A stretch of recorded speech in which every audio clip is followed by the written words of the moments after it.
ja, een beetje van een school, van heette dat net Otto. Hè, dat, Ja. En ik kreeg geen klompen, juist.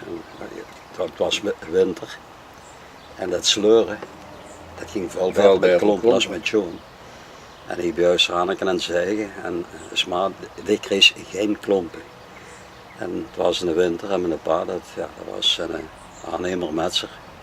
Dus geen werkswinters, dus ik gewoon dat jong klompen kopen. En het lusknieën en daar waren ze klompen aan het maken. Ja, dat was dat was zo'n klein bedrijfje, zo die klompen mogen. Heel schoon. Er was ook nog zo moeilijk ingesneden en gevaard en weinig water. En ik kwam juist aan sleuren. Hè. En maar juist die hou s'avonds en deed de baby's die krijgen een pisdoek om. Dus pampers dat bestond niet. En die zat dat dan in water te wijken. Die de deed dat ze ging wassen, dat was één keer per week. En die had dat boete vergeten, ja, dat stoongen, dat boete laten sturen en zondags was dat ene blok ijs.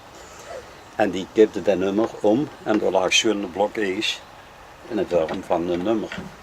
En ik schopte dat tegen met mijn klomp kapot. Ik heb er een bloedschemming gehad. Dat zijn de enigste klompen die ik goed gehad heb. In het begin is als ik aan het vregen ging, zo bijvoorbeeld. Dat is interessant, of niet? Dat zal ik meneer doen, want dan maakt het meer uitgezonder weer als zo weer. Ja, dat was ook allemaal heel anders dan nu.